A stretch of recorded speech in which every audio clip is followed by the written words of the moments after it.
Las noticias, protagonistas y tendencias del momento. César Miguel Rondón, en Conexión Radio. La voz que cuenta la historia mientras ocurre. Muy buenos días. Sintoniza a usted en Conexión Radio por Éxitos 107.1 FM, la radio del sur de Miami, territorio Éxitos. También usted nos puede escuchar por la aplicación Actualidad Media Group, aplicación que usted puede descargar de manera gratuita en su celular, y si entra en www.éxitos107.com también nos puede escuchar allí. En Conexión Radio es una producción de Flor Alicia Anzola para Éxitos 107.1 FM, con Laura Rodríguez en la producción general, Mariel Sofía Rodríguez en la producción informativa, Jesús Carreño en la edición y montaje, Daniel Patiño en los controles y ante el micrófono, quien tiene el gusto de hablarles, César Miguel Rondón. Hoy, 11 de mayo, es el día de San Mayolo de Cluny. Felicitaciones a los mayolos y mayolas. San Antimo de Roma. Sí, Antimo. San Evelio, San Francisco de Jerónimo y San Gangulfo. Cónchole, Gangulfo. En el calendario astrológico de Enrico Mariani, para el día de hoy, tenemos a la luna menguando en Acuario. De la luna en Acuario, hemos de decir, es la luna de las sorpresas, es la luna de los cambios y las innovaciones, es una luna propicia para todo lo que tiene que ver con la tecnología, la informática, la computación, etc. De manera pues que tenemos luna menguante en Acuario, Sol en Tauro y Mercurio retrógrado en este jueves 11 de mayo del año 2023. En nuestro programa de hoy, dedicado a temas relacionados con la tecnología, hablaremos de la exploración espacial y las grandes preguntas que debemos plantearnos como humanidad ante ese desafío. Lo haremos con el profesor Rodrigo Herrera Camus, profesor de astronomía en la Universidad de Concepción, en Chile, y con el doctor Marcio Meléndez, científico principal de óptica astronómica en el Instituto de Ciencia del Telescopio Espacial en Baltimore, Maryland. También conversaremos sobre la evolución del teléfono al metaverso y los retos para mantener el control de acceso a los niños. Invitamos para ello al periodista Ricardo Miranda, en Madrid, experto en estos temas de tecnología y mercadeo digital. También conversamos con el periodista Samuel Burke en Londres, reportero de tecnología y redes sociales para CNN. Y retomaremos una entrevista que le hicimos a la arquitecto venezolana Verónica Florido en Londres cuando ella participó en un concurso internacional para seleccionar el mejor plan de diseño de una ciudad-estado en Marte de 1 millón de habitantes. Conversaremos también con Marilena Morán sobre su exitosa novela Volver a Cuando, desde Sao Paulo. Cuando repasamos las efemérides del día de hoy, 11 de mayo, tenemos que el 11 de mayo del año 330 después de Cristo, el emperador romano Constantino el Grande refunda la ciudad de Bizancio, llamándola Nueva Roma o Constantinopla. Es hoy en día la ciudad de Estambul, en Turquía. El 11 de mayo de 1868 se firma el Tratado de Antímano, con el objeto de poner fin al enfrentamiento de las fuerzas federalistas de Juan Crisóstomo Falcón y los azules de José Tadeo Monagas. Esto ocurre en Venezuela. El 11 de mayo de 1889 muere John Cadbury, chocolatero, empresario y filántropo británico, fundador de la empresa de chocolates Cadbury.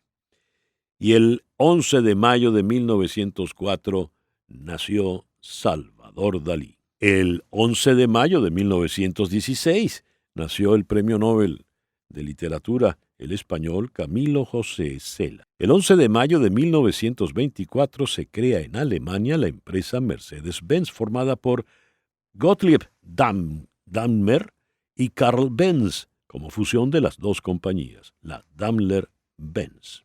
El 11 de mayo de 1960 sale al mercado la primera píldora anticonceptiva en los Estados Unidos.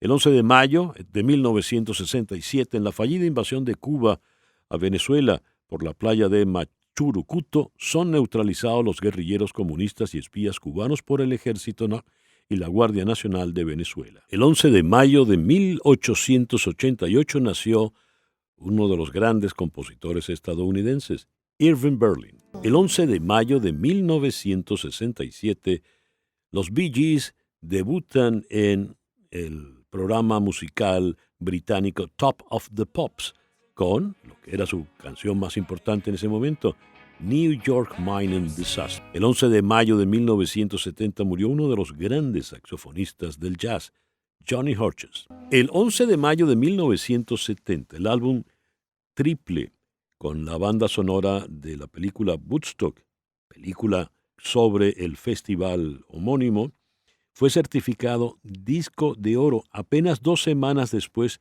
de su lanzamiento. Allí venían clásicos de Richie Havens. Es hora de contactar ahora a Jani Martínez Ward, abogada de accidentes. Jani, muy buenos días. Muy buenos días, ¿cómo están? Feliz, ya este mes viene el Día de las Madres para todas nosotras mujeres. Bueno, feliz Día de las Madres por adelantado. Muchísimas gracias. Y bueno, hablando de mamá, la semana pasada pudimos cerrar un caso que fue uno de esos casos que me encantó trabajar en ellos y muy cercanos porque era una clienta de 16 años de edad, básicamente una niña que iba de pasajera en un accidente de auto, tuvo un accidente como pasajera y los vidrios se le incrustaron en su cara. Ay, Dios. Los vidrios de la parte de adelante, del parabrisas, básicamente se reventaron y le dejaron muchas marcas en toda su cara. Ella estaba súper deprimida, estaba muy triste no porque se sentía deformada. Sí. Y en realidad, de verdad que estaba muy deprimida porque ella lo que quería era poder arreglarse su carita para verse como ella era antes. La compañía de seguro estuvo peleando y solamente había ofrecido $10,000 por el caso.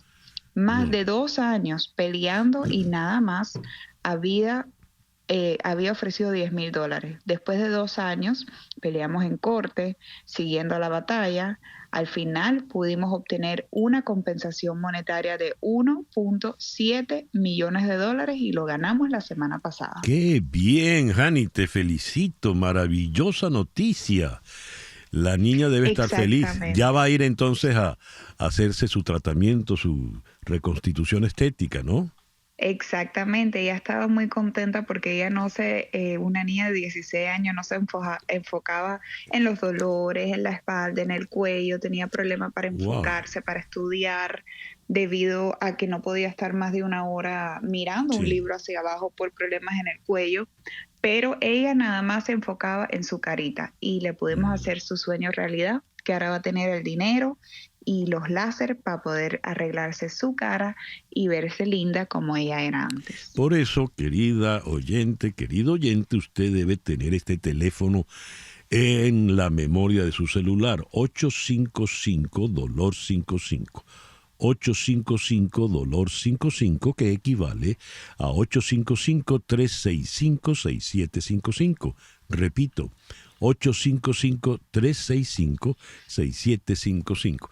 Maravillosa noticia, Jani, de verdad te felicito, un gran éxito. Muchísimas gracias, y eso es lo que hacemos para nuestros clientes, pelear para la máxima compensación monetaria que nuestros clientes se merecen. Jani Martínez Ward es abogada de accidentes. Repito el teléfono, 855-DOLOR55, que equivale a 855-365-6755. Gracias. Con César Miguel Rondón. ChatGPT, herramienta o competidor. A ver, Kathy Hirsch-Pasek y Elia Blankov escriben en Brookings Institution un artículo bajo el título ChatGPT, amigo o enemigo de la educación, sobre el nuevo bot conversacional de inteligencia artificial. En la pieza recuerda cómo la invención del teléfono en 1876 fue recibida con asombro y temor sobre su impacto en interrumpir la comunicación cara a cara. Algo similar ocurrió con la presencia de la televisión en nuestras casas, la teleadicción y la alienación.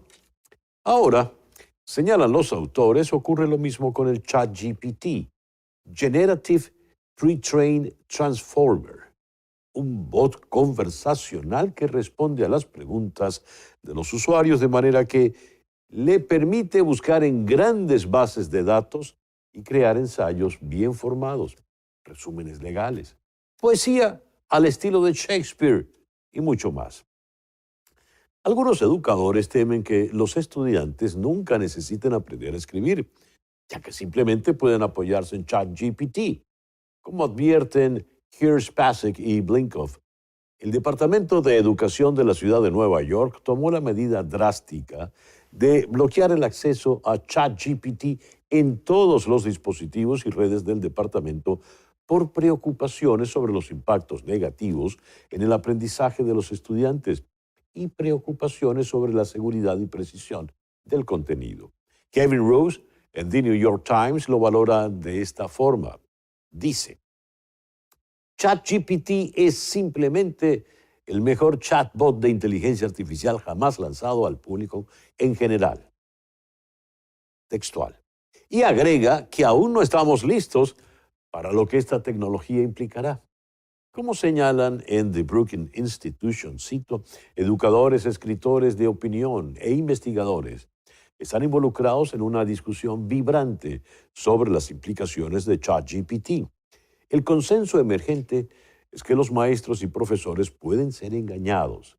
Sin embargo, los ensayos producidos por ChatGPT todavía se pueden identificar como producidos por bots en lugar de producidos por humanos, debido a algunas fallas fundamentales. Otros informes indican que el programa incluye información inexacta y no brinda una perspectiva convincente que vincule al escritor y al lector. Fin de la cita. Entonces, ¿es amigo o enemigo? El ChatGPT es más un sintetizador que un texto crítico. Y allí hay una enorme diferencia. Dice Kathy, como educadores nos esforzamos por hacer de nuestros estudiantes transformadores de conocimiento, en lugar de digestores de conocimiento. Eso significa que la memorización es menos valorada que el pensamiento crítico. En un mundo en el que se dice que toda la información desde el principio de los tiempos se duplica cada 12 horas, la memorización de hechos rápidamente pierde vigencia. Kathy Hirsch-Pasek y Elias Blinkoff se preguntan entonces, ¿cómo podemos usar ChatGPT de manera productiva para ayudar a los estudiantes a convertirse en transformadores del conocimiento?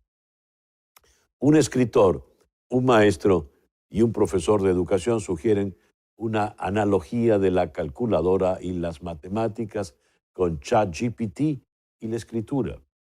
De la misma manera que las calculadoras se convirtieron en una herramienta importante para los estudiantes en las clases de matemáticas, los educadores están respondiendo con enfoques valiosos. Adam Stevens, profesor de historia de secundaria en la ciudad de Nueva York, lo ve como una herramienta valiosa para promover, no limitar el pensamiento crítico. Los estudiantes pueden evaluar la respuesta inicial del programa a una solicitud y luego considerar cómo mejorarlo a través de la revisión. La polémica sigue abierta. Solo el tiempo, el uso y la evolución nos darán la respuesta. Vamos a hacer una pequeña pausa y ya regresamos con más en Conexión Radio. Una pausa y regresamos con César Miguel Rondón en Conexión Radio. Estamos en Conexión Radio con César Miguel Rondón. En los tiempos de la Guerra Fría, una de sus manifestaciones fue la conquista del espacio. Hay una película de Kaufman titulada The Right Stuff, donde se nos evidencia pues cómo en Estados Unidos se apresuraban para no perder aquella carrera con la Unión Soviética. Era una manera de demostrar la supremacía de la democracia capitalista versus el rigidez del gobierno comunista. En fin, lo cierto es que el 25 de mayo de 1961, el entonces presidente Kennedy comunicó al Congreso el objetivo de pisar la Luna antes del fin de aquella década. Y eso ocurrió. Ahora, más de medio siglo después, el 26 de marzo del 2019, el entonces vicepresidente Mike Pence anunció la determinación de repetir aquella gesta en solo 5 años, en el 2024. Pence no rehuyó los paralelismos. De hecho, él mismo evocó a Kennedy y subrayó que también entonces se dijo que no podía hacerse, pero se puede, se quiere. Aunque el objetivo de 2024 ya es inalcanzable 50 años después de la última misión tripulada a la Luna, ya estamos inmersos en una nueva carrera global hacia su reconquista, aunque por el momento las incógnitas son demasiadas. Vamos entonces al espacio exterior, vamos a la Luna y más allá, como dice el personaje de ¿cómo se llama? Buzz Lightyear. Bien, nuestro hashtag para hoy: conquista el espacio, y nos acompañan dos científicos de alta categoría. En Concepción, Chile, está Rodrigo Herrera Camus, profesor de astronomía en la Universidad de Concepción, investigador del Centro CATA. El Centro CATA es el centro de investigación astronómica más grande de Chile. Rodrigo, muy buenos días. Muchísimas gracias por atendernos. No, buenos días. Muchas gracias a ustedes por la invitación para hablar del espacio. Muy bien. Y más cerca, en Baltimore, tenemos al doctor Marcio Meléndez, científico principal de óptica astronómica en el Instituto de Ciencias del Telescopio Espacial en Baltimore, Maryland. Marcio, muy buenos días. Gracias por estar con nosotros hoy. Hola César, buenos días y gracias por la invitación y muy complacido de ver a Rodrigo, que nos conocemos hace tiempo también. Qué bueno, me alegra pues de que sea una reunión también además de expertos, entre amigos. ¿Cuáles son los retos fundamentales que tiene esta vuelta al espacio en este año 2023? Comencemos con Rodrigo Herrera Camus. Rodrigo, por favor. Es interesante porque mucha gente se está preguntando por qué volver a la Luna si es que ya pisamos superficie lunar el 69, ¿verdad? Pero es interesante entender esta nueva misión por parte de Estados Unidos como una nueva carrera espacial, donde ahora China está jugando un papel protagónico y tiene un plan a largo plazo que no solo tiene la Luna puesta en mente, sino también llegar a Marte y en el futuro quizás seguir explorando cuerpos que están cercanos a la Tierra. Entonces, en ese nuevo contexto, en ese nuevo panorama mundial, tiene mucho sentido intentar llegar nuevamente a la Luna como un paso intermedio para seguir explorando la parte cercana de nuestro sistema solar. Mi pregunta iría un poco más atrás, Rodrigo. ¿Por qué queremos ir al espacio exterior? ¿Qué estamos buscando allá? Bueno, muchas de las cosas que estamos buscando son respuestas acerca de nuestro origen, de cómo se formó nuestro sistema solar, cómo se formó el sistema Tierra-Luna, por ejemplo. También estamos pensando en el futuro, ¿verdad? Hay los yacimientos de agua, por ejemplo, que existen en la Luna, podrían ayudarnos en el futuro a poder establecer bases lunares. ¿Es Marte un lugar donde podríamos pensar en el futuro poder vivir como humanidad? Entonces, muchas de estas preguntas que tenemos, que son de nuestro origen, pero también hacia dónde vamos, tienen respuesta precisamente visitando la Luna, visitando Marte y los cuerpos celestes que están cerca de la Tierra. Hablaba Rodrigo Herrera Camus desde Concepción, en Chile.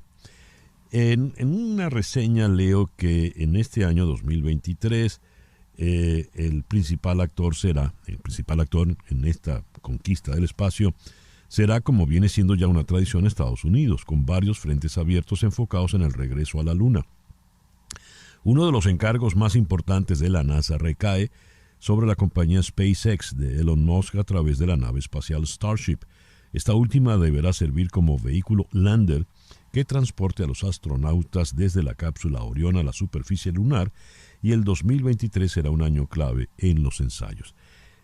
¿De qué estamos hablando? ¿Qué significa esto que acabo de leer? Le pregunto a Marcio Meléndez en Baltimore. Marcio. Sí, bueno, muy importante el próximo paso que se está tratando de dar, que es tener un programa que sea la Luna, que sea sustentable. Es decir, algo donde nosotros podamos, en principio, que sea económicamente viable. Y una de las cosas que logra tener un programa sustentable y económicamente viable es tener cohetes reusables, es decir, cohetes que podamos usar varias veces, porque eso va a abaratar los costos de enviar y recibir, traer materiales o carga de la Luna y hacia la Luna. Entonces, este cohete, que el Starship de Elon Musk, es mucho más grande que el nuevo sistema de propulsión que está desarrollando ahorita la NASA en el programa Artemis, y de hecho mucho más grande que el Saturno V, que fue el que llevó al hombre a la Luna. Estamos hablando de un cohete de 120 metros de altura. Entonces es una manera de abaratar los costos, de crear un programa sustentable, que es la diferencia de la primera vez que se llegó a la Luna. No es simplemente llevar hombres, en este caso hombres y mujeres a la Luna, que es parte del programa Artemis de la NASA. Es llevar hombres y mujeres a la Luna de una manera sustentable. Es decir, que podamos hacer ese viaje de varias veces, que los costos sean suficientemente reducidos como para mantener esa longevidad en el tiempo, porque eso eventualmente va a tener beneficios económicos y bueno, y científicos también. Hablaba Marcio Meléndez desde Baltimore. ¿Qué se piensa hacer en la Luna una vez que se pueda establecer algo allí, una especie de base? Le pregunto a Rodrigo Herrera Camus. Bueno, es importante primero el lugar donde se quiere ir, ¿verdad? El Polo Sur, porque en el Polo Sur existen estos cráteres que están libres en el fondo de radiación solar, donde creemos hay grandes yacimientos de agua. Bueno, no solo creemos, lo hemos logrado medir. Y lo que nos entrega eso es la oportunidad en el fondo de establecer bases donde se pueda desarrollar estadías más prolongadas, no solo por el acceso al agua, que es necesario para consumo, sino también porque a partir del agua se puede realizar combustible y potencialmente eso podría ayudar también pensando en el futuro acerca de lanzamientos que ocurran desde la Luna, por ejemplo, a Marte. Entonces, a largo plazo tiene mucho sentido como un paso intermedio poder establecer una base en superficie lunar, similar a la Estación Espacial Internacional, donde los astronautas pueden pasar periodos extendidos de tiempo en órbita a la Tierra, pero esta vez en superficie lunar. Es un paso muy importante pensando en el futuro, en establecerse en el planeta rojo, en Marte. ¿Qué harían allí en la Luna esta especie de colonia de astronautas, Rodrigo? Bueno, la idea principalmente es intentar vivir, ¿verdad? Ya. Sobrevivir. O sea, estamos hablando de un terreno totalmente hostil, ¿verdad? Para la presencia humana por las condiciones que tiene. Entonces, nuestro primer desafío es precisamente lograr establecer una base donde los astronautas puedan pasar tiempos prolongados. Para ello van a necesitar mucho equipamiento y por eso es que es importante lo que menciona Marcio, tener cohetes que logren llevar suficiente carga para establecerse de forma más permanente, poder estudiar los efectos sobre los astronautas viviendo en superficie lunar, que es algo que se hace mucho en la Estación Espacial Internacional, entender cuáles son los efectos de vivir no bajo la gravedad terrestre, aquí en superficie terrestre, en periodos extendidos, poder realmente investigar la superficie marciana, poder investigar las propiedades del agua que existe ahí. Y como decía, todo esto como un gran ensayo para Marte, porque recordemos que Marte queda mucho más lejos y es mucho más difícil llegar. Hablaba Rodrigo Herrera Camus. Hay algo interesantísimo, Marcio, de la NASA, que tenía esa especie de monopolio en el mundo occidental para ir al espacio. Pasamos ahora no solo a varios países involucrados, sino a la empresa privada. ¿Esto qué significa? ¿Quiénes están involucrados realmente ahora, Marcio? Bueno, Sí, hay algo que hay que tener en cuenta, que al final del día, realmente, esta exploración espacial siempre va a ser un proceso colaborativo. Siempre hay colaboración. De hecho, Estados Unidos, la misión Artemis, tiene colaboración con Japón, con la Agencia Espacial Europea, Mm, con la Agencia Espacial Canadiense. De la misma manera, la Agencia Espacial China tiene colaboraciones con India, tiene colaboraciones con muchos países. Estamos hablando no nada más colaboraciones entre países, pero ahora con la ayuda de las empresas privadas, no nada más SpaceX, sino Blue Origin. Tenemos muchas compañías porque de cierta manera, aunque estamos hablando de la Luna y el regreso a la Luna dentro de esta nueva especie de economía lunar que se va a generar, porque hay unos beneficios económicos muy importantes en la Luna, también tenemos que considerar que el espacio exterior ya ha sido monetizado. Nosotros tenemos satélites de observaciones, nosotros dependemos muchísimo de ese espacio y ese espacio se ha logrado gracias a esta comunicación y cooperación entre muchos países. Entonces, claro, nosotros hablamos de la NASA, pero no estamos hablando de países aislados, estamos hablando que siempre mm. existe esa colaboración. Y cuando vemos, por ejemplo, la India con sus programas espaciales, o cuando vemos Japón con sus programas espaciales, cuando vemos Israel, estamos hablando de países que tienen colaboración con otros, no nada más con otros países, pero que están aumentando sus empresas privadas. De hecho, Estados Unidos también fomenta estas ideas en la comunidad científica y dentro de lo que sería de las empresas privadas. Tenemos competencias para ver cuáles son los sistemas más óptimos de enviar materiales al espacio. Entonces dan plata para que ciertas compañías pequeñas empiecen a crear innovación. Al final del día, eso es lo que necesitamos, innovación. Y esa innovación viene del sector privado, pero también de la colaboración con muchos países. Estamos en un mundo que es colaborativo. Muy bien. Hablaba Marcio Meléndez en Baltimore. Vamos a continuar con esta conversación, este foro de hoy, Conquistar el Espacio, porque está muy, muy interesante. La canción dirigida a la estrella polar, Polaris, ubicada a 431 años luz de la Tierra. En un mensaje de Sir Paul McCartney a la NASA expresó que el proyecto era una hazaña asombrosa. Bien hecho, NASA, dijo. Envíen mi amor a los extraterrestres, todo lo mejor. Paul. Bien, vamos a continuar con nuestro foro. Hashtag Conquistar el Espacio, con el profesor Rodrigo Herrera Camus en Concepción, Chile, y el doctor Marcio Meléndez en Baltimore, en Maryland. Flor Alicia tiene una pregunta. A ver, para ambos. Hola, bueno, agradecida de compartir con ustedes en este foro. Yo tengo una pregunta que tiene que ver un poco con el tema político territorial. ¿Qué va a ocurrir cuando pues varios países lleguen a la Luna? ¿Se van a dividir la Luna territorialmente? ¿Existe ya una política orientada a eso que va a ocurrir en unos próximos años? A ver, ¿quién nos responde? Marcio. Sí, bueno, esa es la pregunta del $1.000.000 o las 1.000 lochas, como decimos nosotros. Sí. ¿Quién regula el espacio o quién regula la Luna, ¿no? Y eso es uno de los miedos y de lo que yo pienso que está impulsando mucha de esta carrera, en particular espacial hacia la Luna. Y es ese temor me imagino los dos, de Estados Unidos y la China, de que la primera persona que llegue a la Luna y logre tener una base, establecer una base, va a tener, como cuando vemos aquí en los bienes raíces, ¿no? Que es lo más importante cuando alguien quiere vender una casa, dice locación, locación, locación. Entonces, la primera persona que llegue va a establecer su base en los mejores lugares para explotar de cierta manera económicamente los recursos que tiene la Luna. Como dijo Rodrigo, los lugares donde tenemos agua, donde tenemos hielo, donde tenemos helio 3, por ejemplo, un combustible que se va a utilizar muchísimo. Entonces, el temor es, en la primera persona que llegue se va a poner ahí. No hay nada que diga dónde pueden estar las personas. Simplemente se piensa que la Luna, estos tratados que se crearon en los 60 y en los 70, que están de cierta manera reforzados por las Naciones Unidas, dice que las lunas tienen que ser todo por con origen pacífico, de cooperación, claro, es algo muy bonito en palabras, ¿no? Donde todo el mundo tenemos que colaborar y la luna es de todos y donde la luna debería aportar beneficios para todo el mundo que vivimos en el planeta Tierra.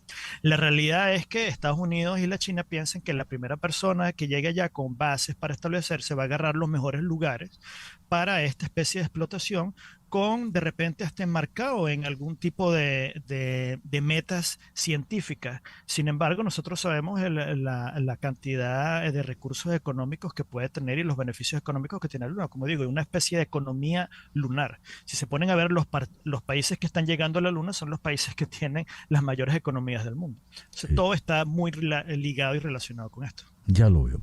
Me gustaría oír tu opinión al respecto, Rodrigo, por favor. Yo creo que urge una actualización de estos tratados internacionales, porque como mencionaba Marcio, son de los años 60, ¿verdad? Son bastante similares a lo que encontramos para el territorio antártico, ¿verdad? Uso pacífico, no se pueden tener armas nucleares ni nada por el estilo. Pero va a comenzar todo este sector de minería, por ejemplo, ¿verdad? Que no es tan ciencia ficción ahora que lo pensamos. ¿De quiénes son esos recursos? Tú puedes tomar esos recursos, por ejemplo, si hay un asteroide con algunos metales muy preciosos, tú puedes ir, tomar esos metales y traerlos a la Tierra y decir son míos porque yo los saqué de este asteroide. O sea, todo esto que estoy hablando que suena muy ciencia ficción, ya no lo va a ser dentro de los próximos 50 años. Entonces yo creo que urge que las Naciones Unidas, que como humanidad nos pongamos de acuerdo qué uso se le va a dar al espacio, y también por un tema de contaminación. Por ejemplo, ¿cuánto podemos contaminar la Luna? ¿Cuánto podemos contaminar Marte?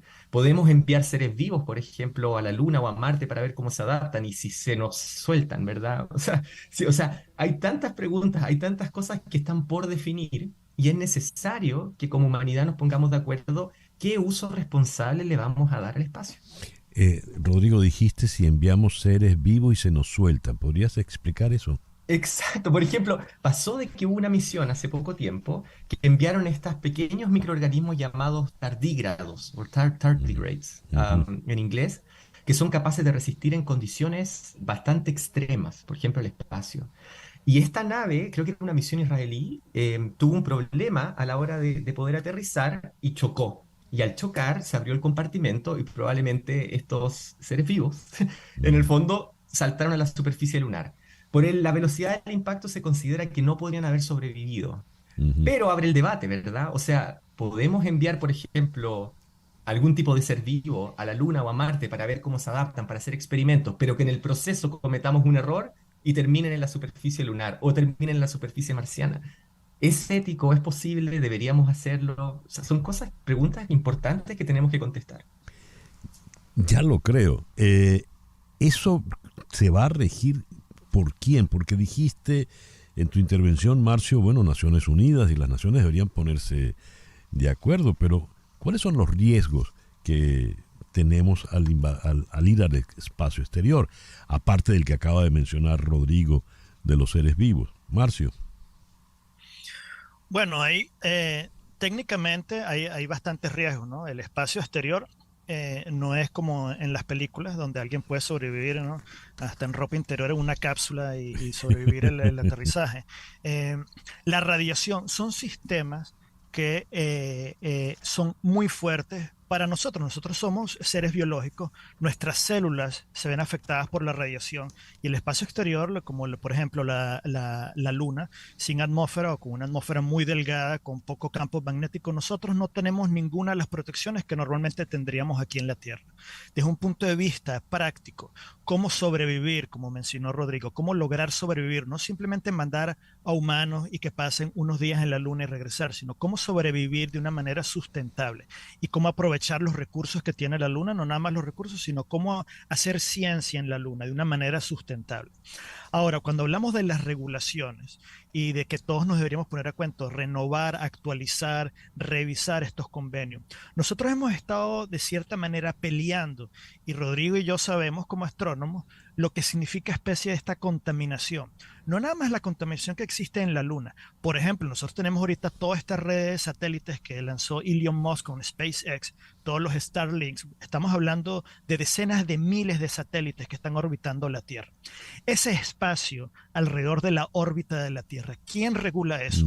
Hasta ahorita hemos visto, por ejemplo, lanzan 12.000 satélites y pueden llegar hasta 40.000 satélites. Nosotros vemos cómo las observaciones astronómicas se han visto afectadas por estos satélites que están ahí.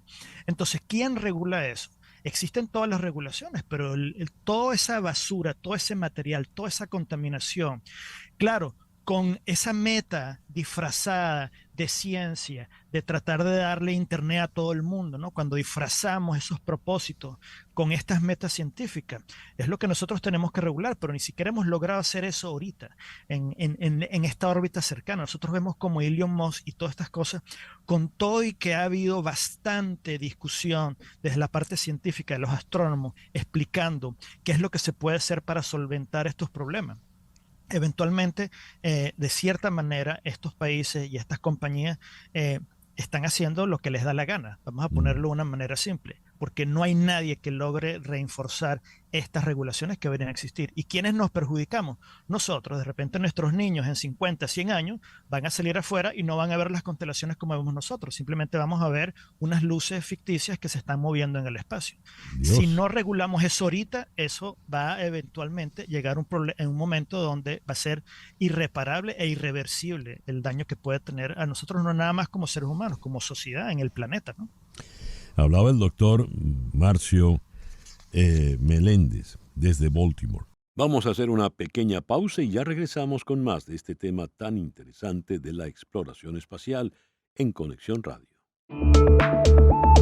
Una pausa y regresamos con César Miguel Rondón en Conexión Radio. Bien, vamos ya a la parte final a buscar las conclusiones en nuestro foro de hoy, que hemos hecho con el hashtag Conquistar el Espacio, con dos destacados astrónomos, Rodrigo Herrera Camus en Concepción, Chile, y Marcio Meléndez en Baltimore. Quisiera hacerle una pregunta a Marcio. Marcio, la última vez que conversamos fue a propósito de uno de estos telescopios, el último que se lanzó, que ha logrado recoger imágenes sumamente antiguas, de casi muy cercanos, bueno, en tiempos espaciales muy cercanos, son 500 millones de años, algo así, del Big Bang. La estrella más lejana que jamás pudimos ver. Y cuando se habla de esas dimensiones, y nos ponemos a hablar de la Luna, ese inmenso satélite que vemos todas las noches, o de Marte, que también se puede ver a simple vista desde la Tierra, estamos hablando en realidad de una parcela muy pequeña del universo. ¿Qué somos en realidad en esa pequeña parcela frente a esa otra inmensidad? ¿Qué más podemos ver y observar desde ese universo infinito, inalcanzable? Bueno, sí, somos un débil punto azul, como decía Carl Sagan. Esa es la inmensidad de lo que nosotros somos. Como tú bien dijiste, hemos visto el universo desde millones de años después del Big Bang. Y parte de esto lo mencionó Rodrigo anteriormente, volver a la Luna desde el punto de vista de ciencia, ¿no? Que es una de las misiones, de las metas principales de la misión Artemis, es entender ese proceso, no nada más entender el proceso de cómo se formó nuestro sistema solar, cómo se forman los planetas. Vemos la Luna es un remanente de esa formación, de la historia, de cómo se forman estos sistemas solares, que tienen formaciones que pueden ser muy violentas, donde tenemos colisiones con otros cuerpos, etc.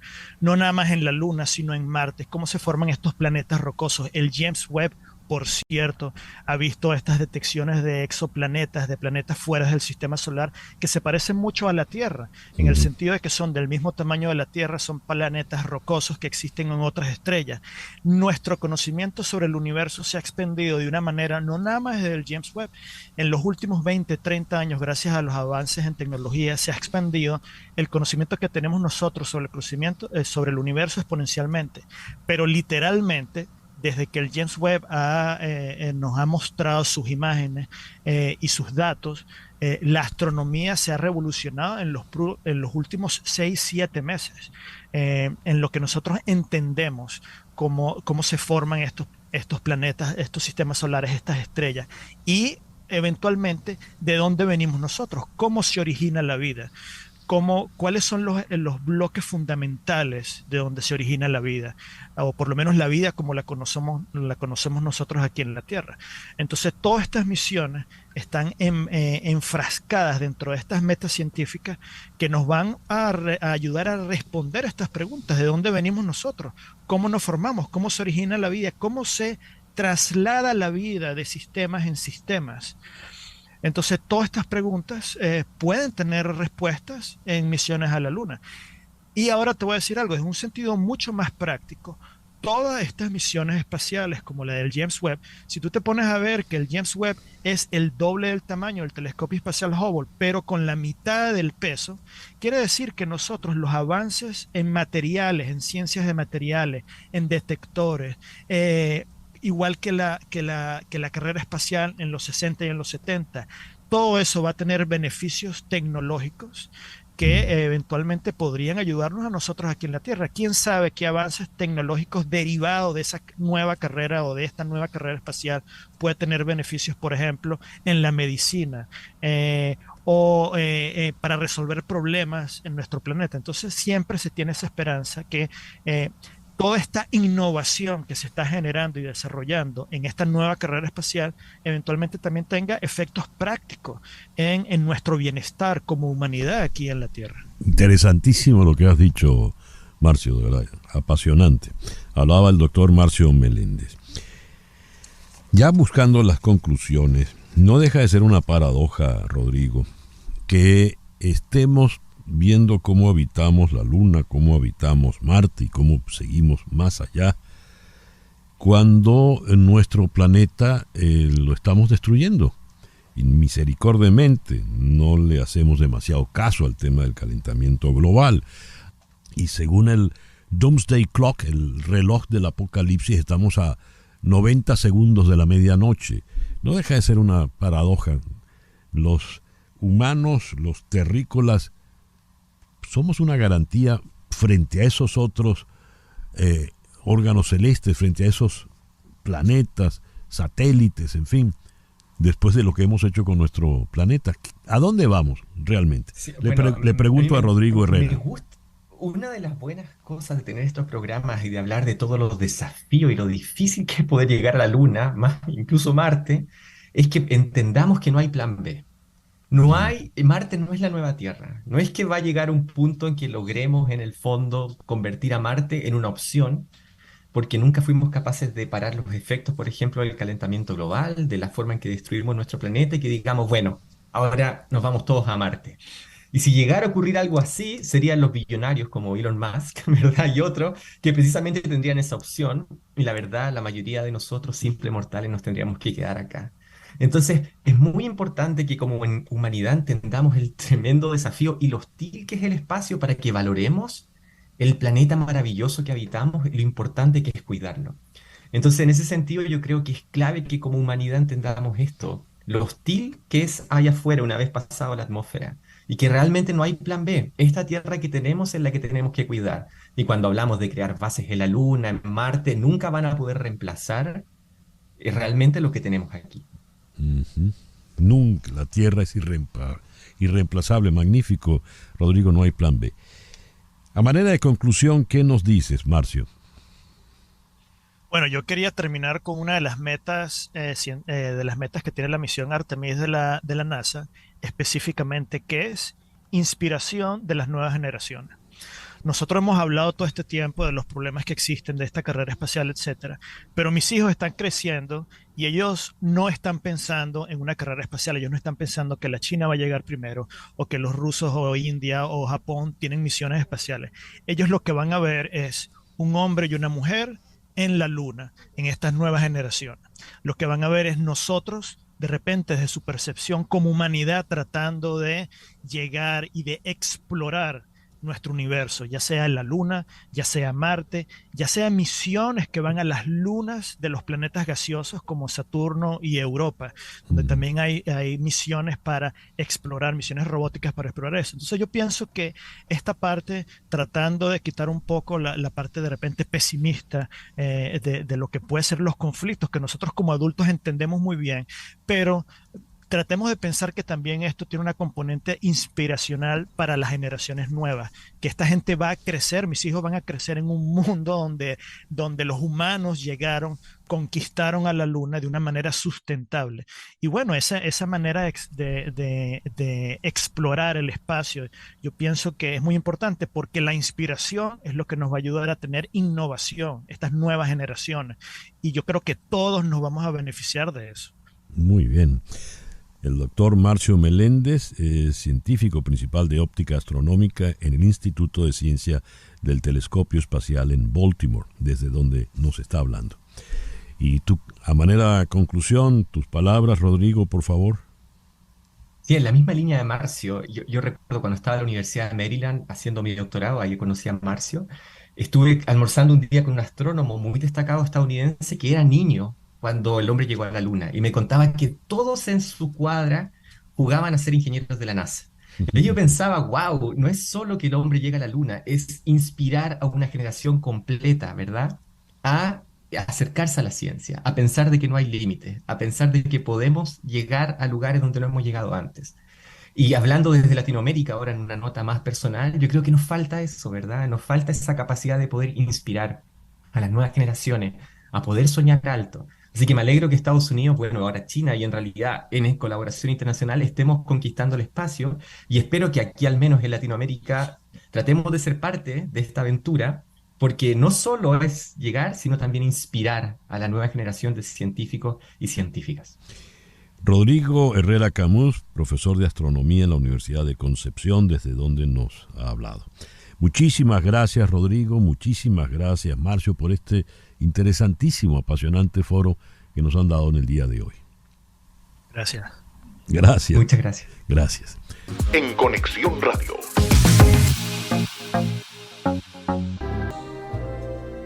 La exploración y conquista del espacio involucra muchos retos. En el 2020, The Mars Society, la organización de defensa espacial más grande e influyente del mundo, dedicada a la exploración humana y el asentamiento del planeta Marte, realizó un concurso internacional para seleccionar el mejor plan de diseño de una ciudad-estado de Marte de 1 millón de habitantes.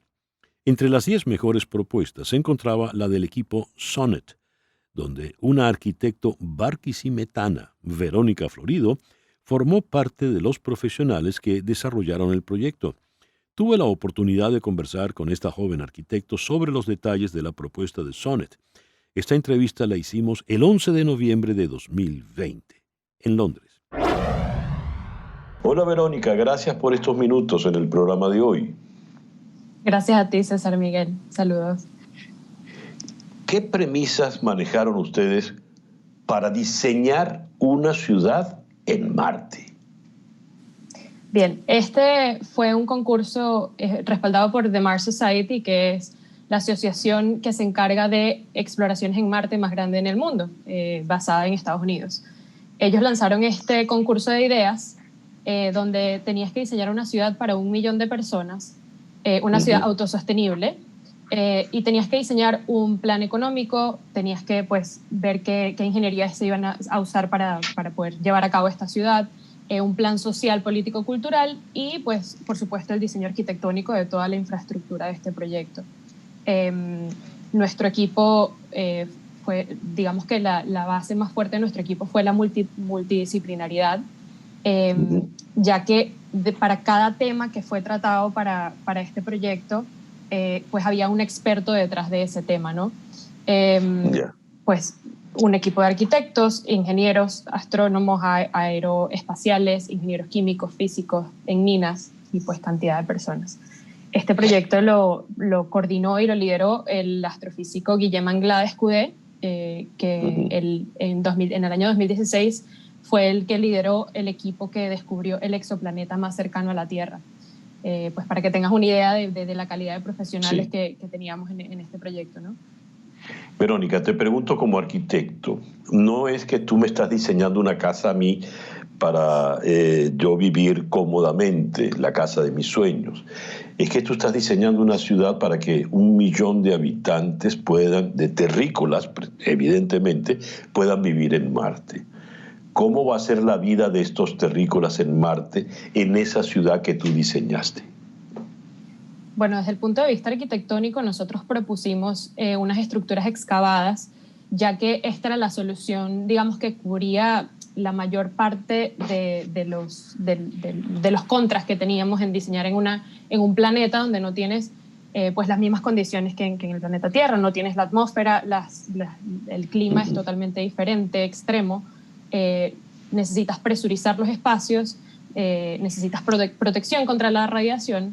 Y digamos que el único contra de hacer las estructuras excavadas es que pues no cuentas con luz natural, pero pues contamos con las tecnologías para hacerlo, digamos, lo más similar posible a la luz solar, ¿no? De igual forma, como puedes ver justamente en esta imagen, esas estructuras en algunos puntos, pues creo que no he mencionado que las ciudades las ubicamos en acantilados, entonces es una ciudad vertical.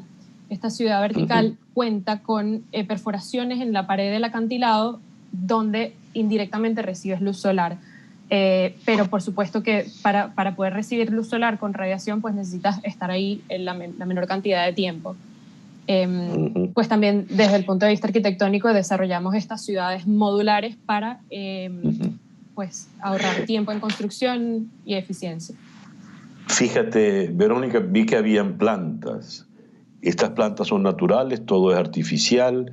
¿Cuál es el criterio? Y otra pregunta que tengo pendiente, ¿cómo se traslada la gente en esta ciudad vertical?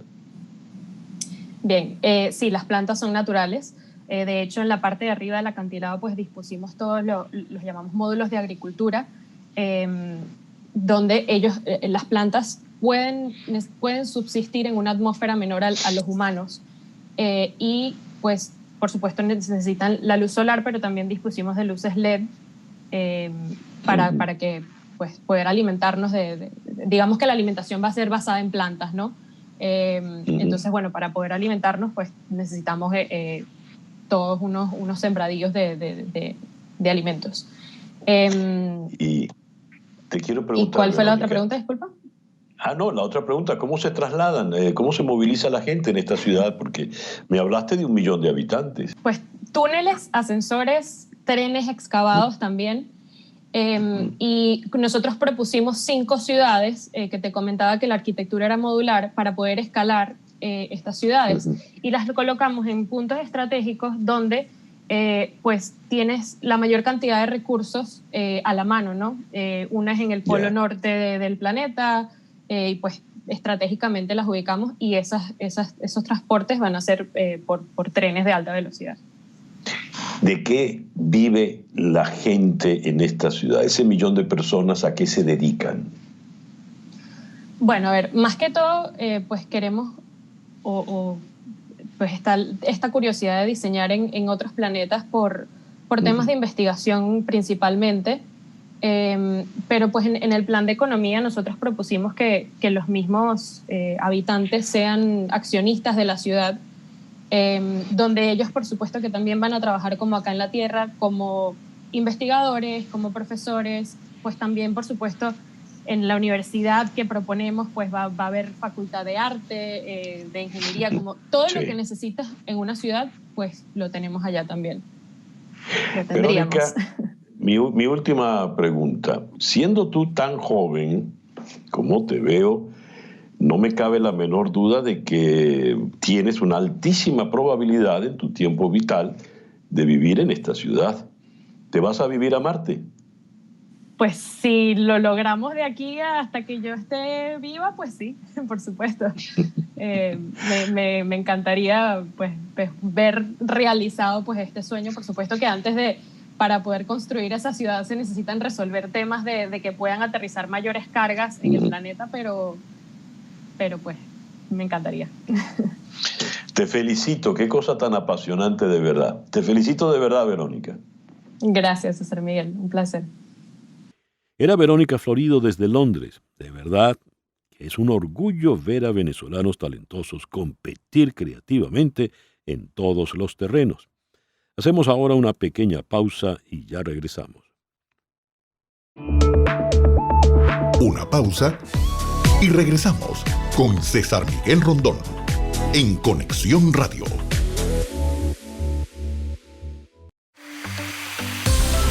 Sintonizas a César Miguel Rondón en Conexión Radio por Éxitos 107.1 FM.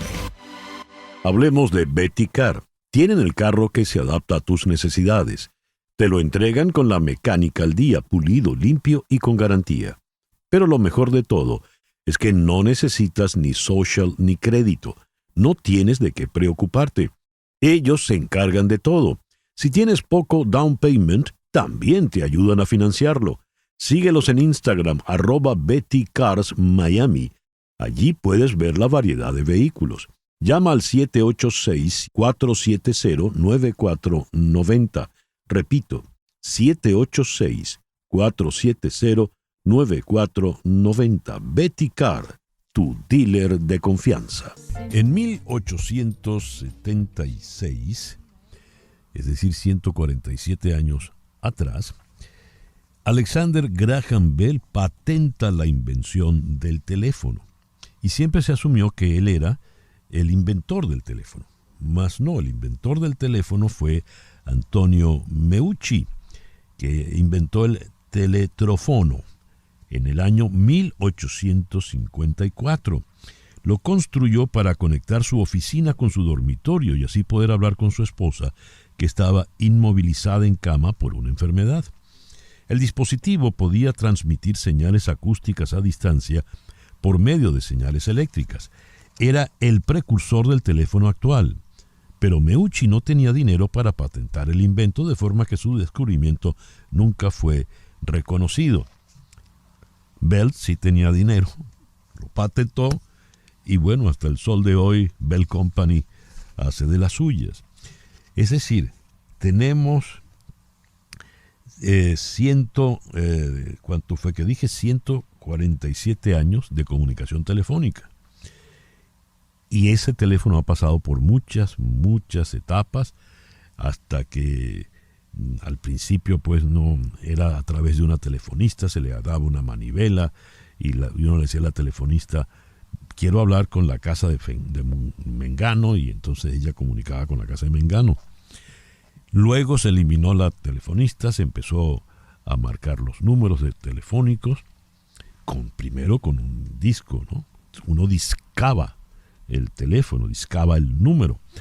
Después se hizo cada vez más sofisticado, nos llegó el teléfono celular o el móvil, como le dicen allá en España, y así hemos ido evolucionando de tal manera que hoy con el teléfono móvil hacemos de todo. Vemos películas, recopilamos información, en fin. Y ahora nos llega el metaverso. Pues bien, esa evolución, ¿qué significa? Ese es nuestro hashtag para el foro de hoy, del teléfono al metaverso. En Madrid está el periodista especializado en marketing digital, Ricardo Miranda. Ricardo, muy buenos días, gracias por atendernos. ¿Qué tal, César? Buenos días, gracias a ti por invitarme a este interesante foro. Y en la ciudad de Londres está Samuel Burke.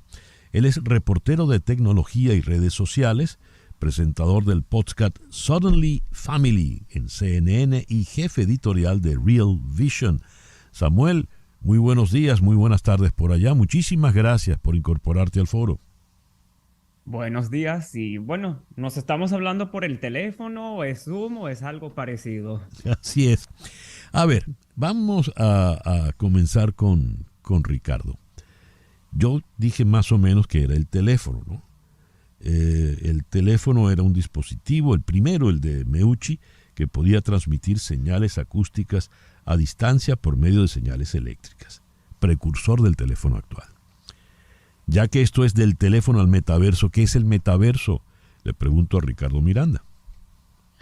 Mira, el metaverso es hoy en día una declaración de intenciones, ¿no? Porque al final no tenemos como tal aquello que nos han prometido y que ha hecho popular Mark Zuckerberg a través de pues empezando de haberle cambiado el nombre a su empresa de Facebook a Meta y de cómo nos ha pintado esa posibilidad de poder trasladarnos a través de la realidad virtual y de determinadas tecnologías que que incluso se hacen mixtas, realidad aumentada, etcétera, para incorporarnos en un lugar virtual que supera las barreras. Digo que es una declaración de intenciones porque desde el punto de vista técnico todavía no ha sido posible, al menos no tal cual como nos lo han vendido, pero sí es verdad que todos los esfuerzos de Mark Zuckerberg y de muchas tecnológicas apuntan hacia ese futuro en el que nos vamos a poner unas gafas de realidad virtual y vamos a poder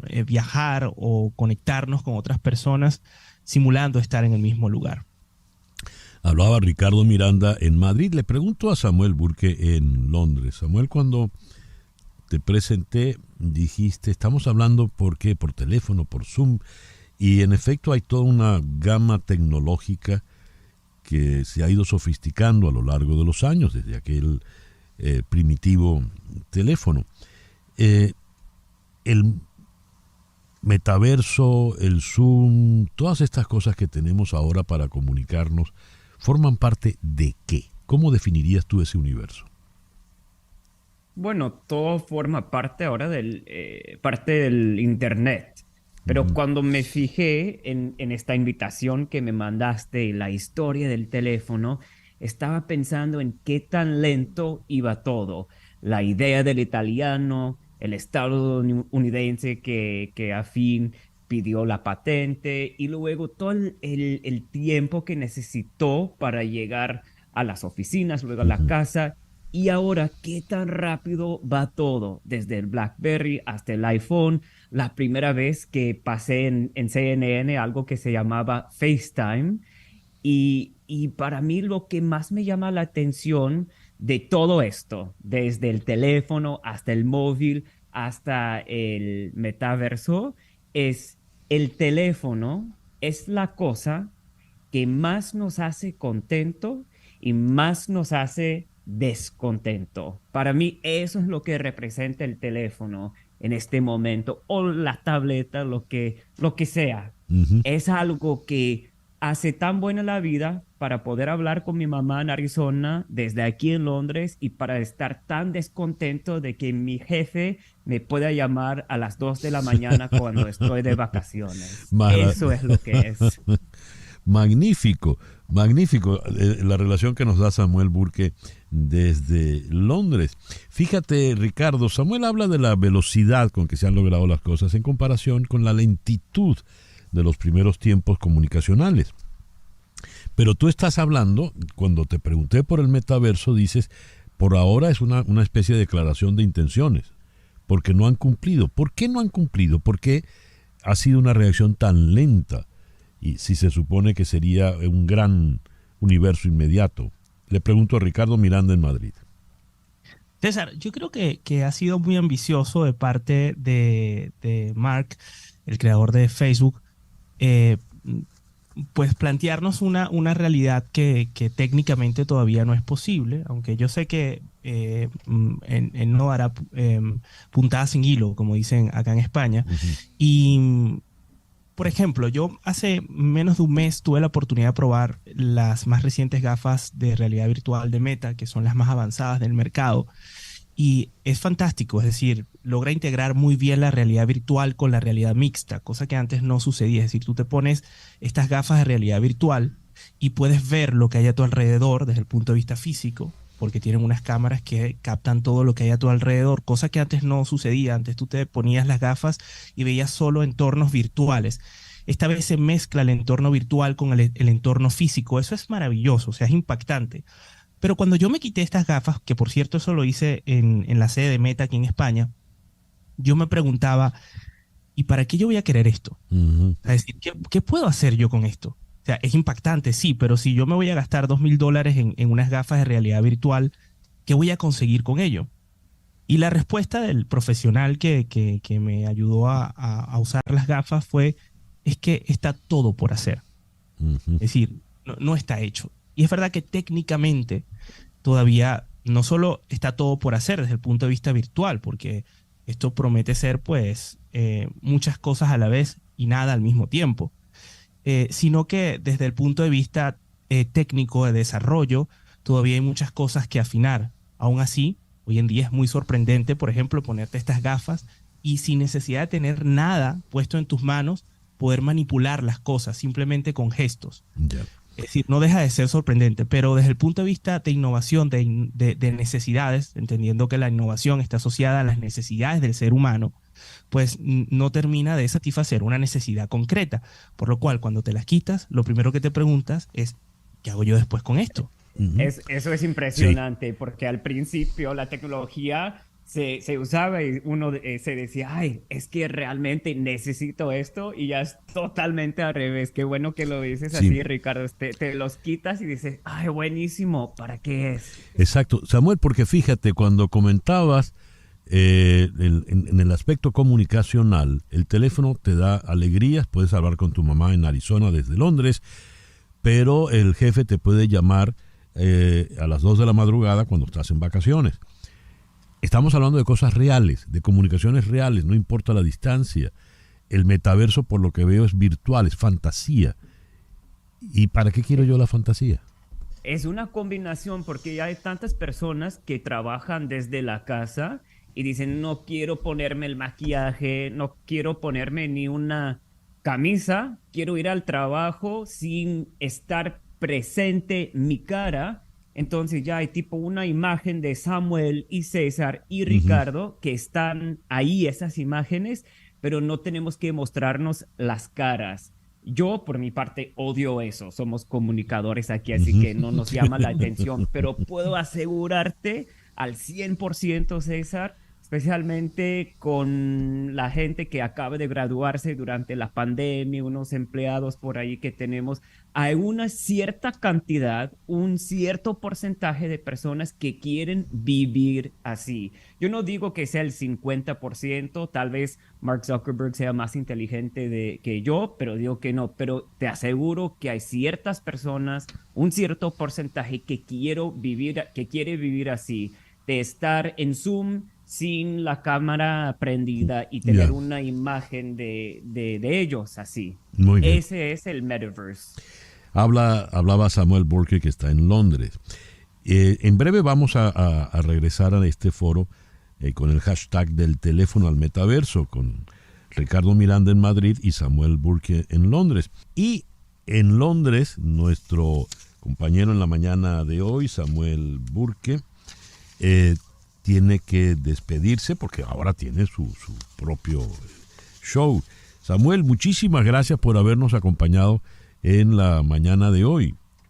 Es todo un honor salir contigo y te dejo con una cifra que siempre me llama la atención.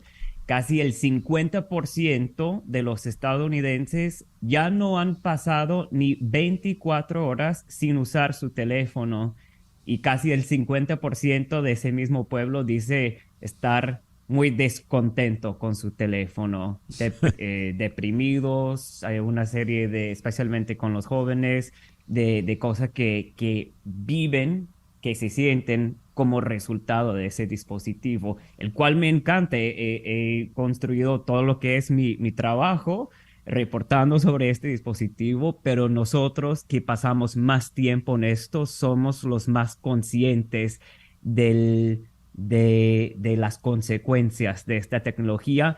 Y tal como siempre dice el autor que hizo la biografía de Steve Jobs, cuando estaba en su casa, le preguntó a Steve Jobs, ¿cuánto tiempo pasan sus hijos con el iPad? Y dijo, yo no les permito usar el iPad nunca. Muy buen dato, muy buen dato. Muchísimas gracias, Samuel, por acompañarnos en esta mañana. Samuel Burke desde Londres. Me gustaría tu opinión, Ricardo, sobre el último comentario que nos hizo Samuel Burke. Los que más conocen de estos medios tecnológicos tratan de no usarlos, de mantener distancia. Y la anécdota de Steve Jobs ya dice mucho. Total. ¿Cuánto tiempo están sus hijos con las tabletas? Dice, no, yo no dejo que mis hijos tengan tabletas. ¿Eso qué significa? Eso significa un conocimiento sobre las consecuencias de sus propias invenciones, ¿no? Hay un autor que se llama Byung-Chul Han, es un filósofo surcoreano que hace vida en Alemania, y él dice que los seres humanos hemos desarrollado con el teléfono móvil lo que él considera una compulsión áptica, que es esa necesidad, ese deseo de tocar la pantalla. Y desde el propio punto de vista estadístico, Apple en su momento sacó un estudio en donde decía que los seres humanos desbloqueábamos el teléfono alrededor de unas 80 veces al día. Eso viene siendo estadísticamente de media unas 5 veces por hora, y una vez cada 12 minutos. Yo particularmente veo que esta estadística se ha quedado corta con el pasar de los tiempos, sobre todo porque las aplicaciones que se han incorporado dentro del teléfono están diseñadas para mantenerte retenidas en él. Entonces hay un componente también de adicción que forma parte precisamente de esa consecuencia de la que habla Steve Jobs, ¿no? Y del por qué no le dejaba esta tecnología a sus hijos. El teléfono, el móvil, el celular se ha convertido en una especie de prolongación del brazo, de prolongación de la mano. Es ya casi una prótesis que lleva uno allí. Total. Ahora, hablando del metaverso, ¿cuáles son los posibles usos del metaverso? Porque, como habíamos planteado al principio, uno puede, todo lo que uno quiera, perjudicial o no, adictivo o no, pero siempre es la realidad, ¿verdad? Si yo hablo contigo en este momento, estamos en efecto hablando, yo estoy en Miami, tú estás en Madrid, pero el metaverso nos pone en algo que no es verdad, algo que no existe, algo virtual. ¿Cuáles son esos usos? ¿Para qué se concibe el metaverso? Mira, antes de entrar en responderte esa pregunta, has dicho algo interesante, ¿no? Que es esa configuración de lo virtual, en donde el objeto carece de sentido, ¿no? Estamos acostumbrados desde la invención del teléfono a tocarlo.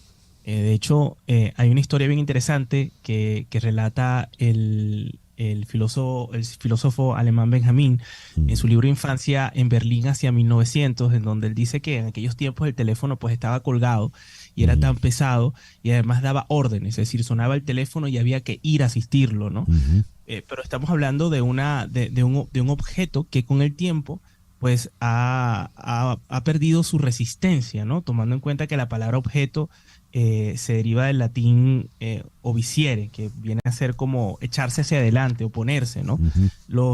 La tecnología que nos propone el metaverso, e incluso el mismo teléfono smartphone, no se opone, todo lo contrario, nos invita a acariciarlo, no hay fricción. Y con el metaverso esa fricción va a desaparecer aún más, porque de hecho, si se convierte en una macro tendencia esto del metaverso, probablemente ya no necesitemos ni siquiera usar unas gafas de realidad virtual, sino quién sabe qué tecnología habrá en el futuro que va a hacer que podamos incorporarnos a ese mundo virtual sin necesidad de lo objetual.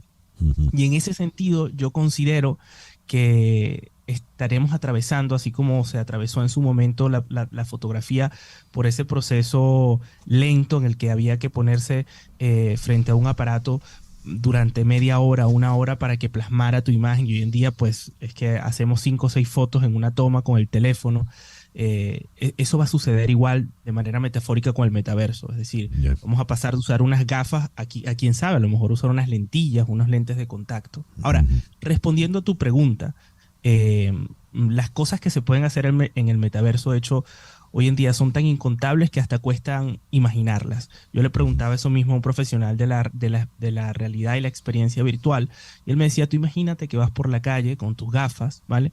Y empiezan a salir imágenes publicitarias en medio de la calle o anuncios virtuales, ¿no? Este sería como uno de los usos, que van a ser además hechos para ti, o sea, están diseñados para ti. Ya no es la valla publicitaria física, sino quién sabe qué modelo de publicidad que te va a saltar. Entonces ya por ahí eso es un uso. Pero es que otro de los usos que además nos han vendido es la posibilidad de asistir a conciertos sin necesidad de ir a ellos, o de reunirnos todos en un mismo espacio virtual, muy similar a esto que hacemos de conectarnos en Zoom, pero viendo avatares, ¿no? Y teniendo una visión 360, es decir, no solo es 2D, no solo es la pantalla del teléfono, sino también voltear alrededor y tener esa sensación o ese engaño mental de que estás en el mismo lugar cuando realmente no lo estás. O imaginarte ir a una cena con amigos en el Top of the Rock, pero cada uno en un lugar distinto del mundo, y que el taxi que tengas que tomar, pues tengas que pagarlo en el ámbito virtual. Es decir, te desarrollas en un mundo que no es la realidad, pero que bueno, va a tener infinidad de posibilidades, como te digo, de cosas que ni siquiera imaginamos. Ricardo Miranda, especialista en estos temas tecnológicos desde Madrid. Ya vamos a continuar con este foro en la mañana de hoy, del teléfono al metaverso. Hacemos ahora una pequeña pausa y ya regresamos. Una pausa y regresamos con César Miguel Rondón en Conexión Radio.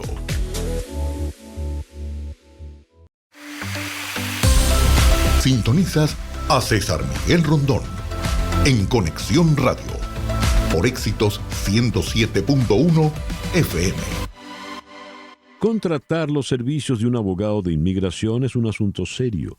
Establecerse en Estados Unidos requiere de trámites que debes transitar solo con abogados de mucha experiencia y conocimiento del sistema. Las abogadas de Canelo Fadul Immigration, especialistas en visas de inmigración laboral, familiar y humanitarias, entre otras, suman más de 55 años de experiencia, asesorando desde la solicitud de la visa hasta la obtención de la residencia y posterior ciudadanía. Su equipo de trabajo está comprometido con los inmigrantes para que encuentren soluciones y alcancen sus metas. Llama al 305-579-9218, 305-579-9218 o escribe a inmigraya@canelofadul.com. Canelo Fadul Immigration, reputación, confiabilidad y efectividad.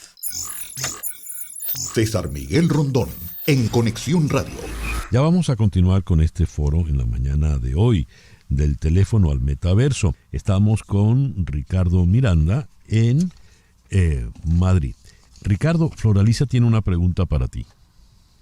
Hola Ricardo, qué gusto. ¿Qué tal? ¿Cómo estás, Qué Flor? gusto verte y escucharte, me encanta.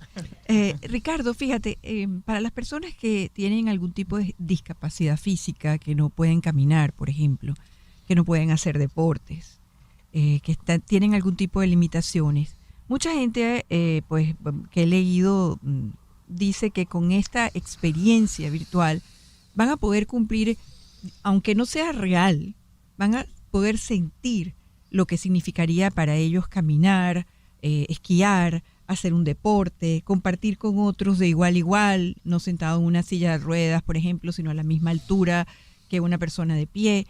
¿Cómo ves tú el uso del el metaverso para estas personas que tienen algún tipo de limitación?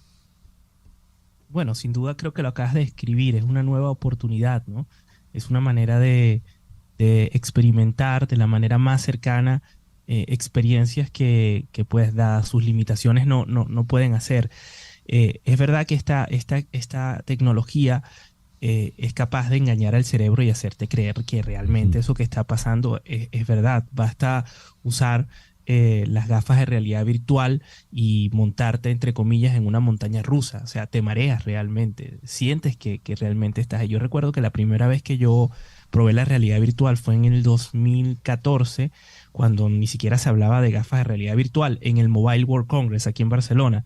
Y cuando me pusieron las gafas, me dijeron, vas a estar sumergido debajo del mar, volteé a la derecha y de repente me apareció un ojo de una ballena. Yo entré en ataque de pánico. Yo me quité las gafas porque de verdad me asustó. Yo no me esperaba que al voltear iba a haber una ballena a mi lado.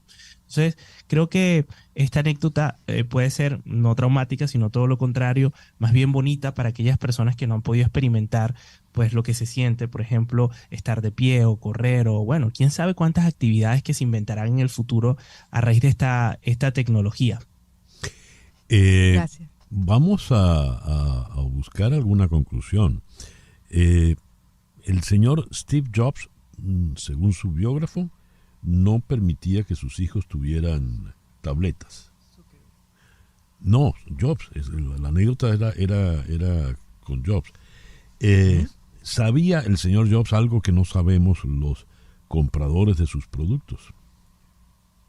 Sí, yo creo que no solo Jobs, en las tecnológicas saben el impacto que tienen las redes sociales, la tecnología, las aplicaciones, no tanto el teléfono en sí mismo, sino lo que está dentro de él. Porque el teléfono en sí mismo pues si se te pierde lo sustituyes y vuelves a tener todo lo que hay en él si le has hecho respaldo, sino ese mundo digital que sucede allí.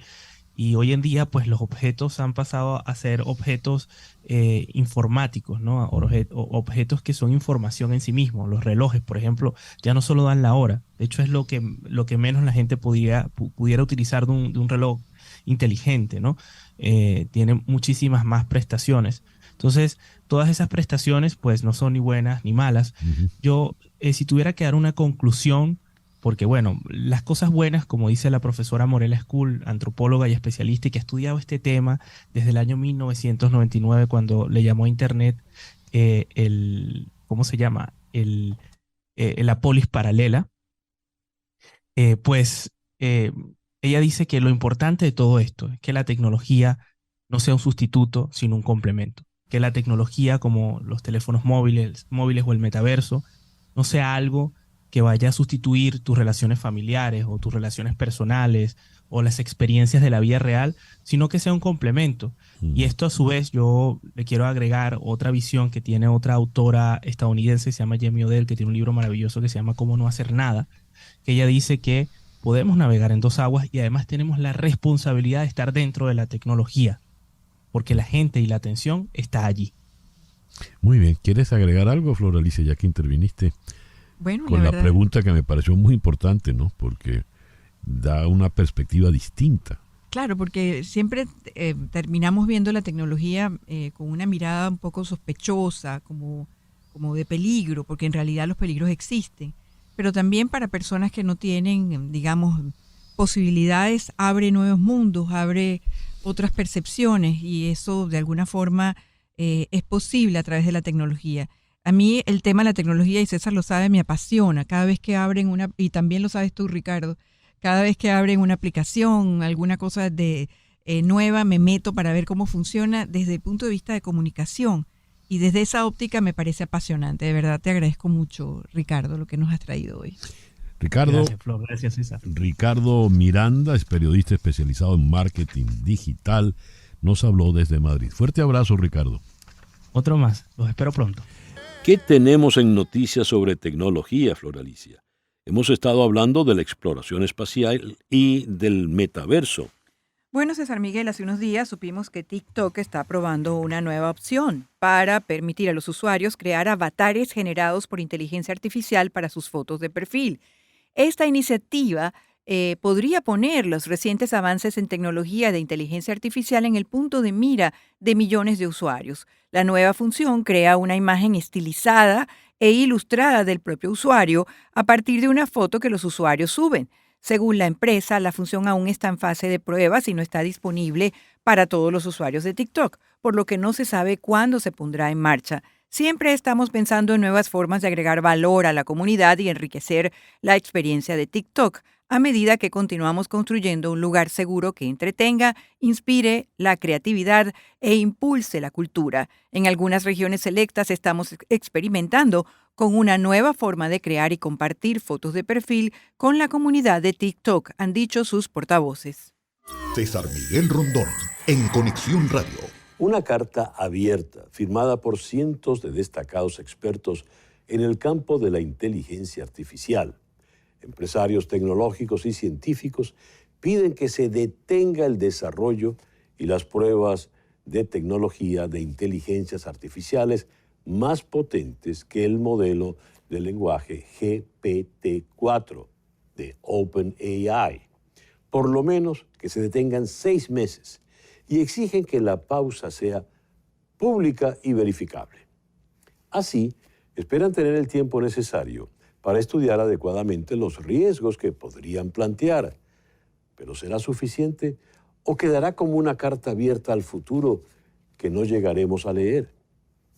La misiva advierte que los modelos de lenguaje como GPT-4 ya pueden competir con los humanos en una gama cada vez mayor de tareas y podrían usarse para automatizar trabajos y difundir información incorrecta. La carta también plantea, aunque lejana, la perspectiva de sistemas de inteligencia artificial que podrían sustituir a los humanos y rehacer la civilización. ¿Es esto parte de la visión catastrofista de la humanidad? Entre los 5.500 expertos firmantes de la Carta, se encuentran personas de numerosas empresas tecnológicas que están creando modelos de lenguaje avanzado como Microsoft y Google. La Carta llega en un momento en el que los sistemas de inteligencia artificial están dando saltos cada vez más audaces e impresionantes, y los avances se están produciendo más rápido de lo que la sociedad y los reguladores pueden asumir.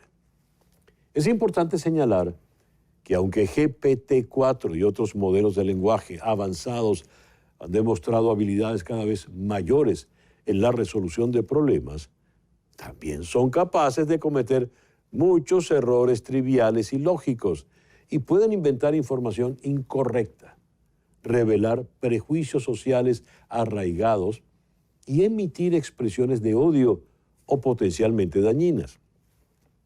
Estos sistemas buscan que el resultado sea verosímil, no necesariamente cierto, y que parezca que lo ha dicho un humano. Y esto entraña ya un riesgo. El otro asunto es lo que concierne a la privacidad. Estos sistemas basados en el aprendizaje automático aprenden de los millones de textos, imágenes o videos publicados en Internet, y los desarrolladores se quedan con los datos de las miles de conversaciones de los usuarios para mejorar los siguientes modelos. Si las conversaciones a través de las que aprende pueden inocularse por millones, la desinformación se crearía desde la base misma y luciría absolutamente verosímil. El asunto entraña tiempos, ética y reflexión. La tecnología va sin esos cuestionamientos como cortapisas, a otra velocidad. El profesor emérito de la Universidad de Economía, de la Facultad de Economía de la Universidad de Nueva York y autor de bestsellers, Nouriel Roubini, ha dicho en su Twitter: el Homo sapiens puede estar casi obsoleto para cuando GPT-10 salga al mercado a finales de la década.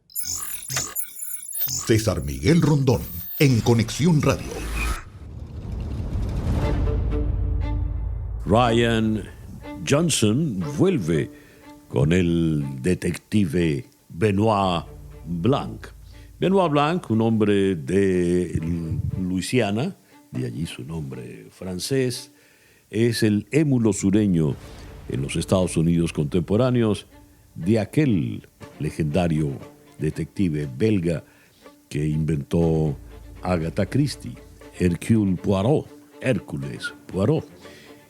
Conocimos por primera vez a el detective Benoit en la primera película de Knives Out. Aquí tuvieron que desentrañar una historia compleja, complicada, en una mansión. Para muchos esta fue un gran debut y algunos consideran incluso que sigue siendo mejor que la que me toca comentar hoy, que es Glass Onion, la cebolla de cristal. I've invited you all to my island. Hi. Because tonight, a murder will be committed. My murder. Once you're dead, will we still be able to talk to you? Yeah, I'm not playing dead the whole weekend, dude. Well, this is truly delightful. Across the island, I've hidden clues. You will have to closely observe each other. If anyone can name the killer, that person wins our game. Any questions? Halle Berry, that has a kick. Acá, un millonario excéntrico que por momentos nos hace recordar nada menos que al polémico y controversial Elon Musk, interpretado en este caso por Edward Norton. Este millonario le invita de una manera muy ingeniosa, con acertijos en una caja misteriosa, invita a un grupo de sus amigos para jugar a resolver un asesinato. Apela aquí Johnson a la fórmula de la señora Christie: reunir a sus personajes en un sitio apartado, aislado, para que allí ocurra el crimen.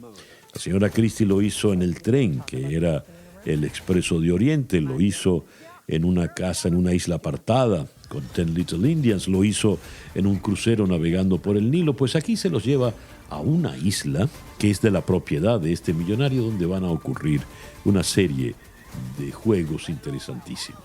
Un reparto delicioso en esta película nos va a llenar de cosas, de momentos maravillosos.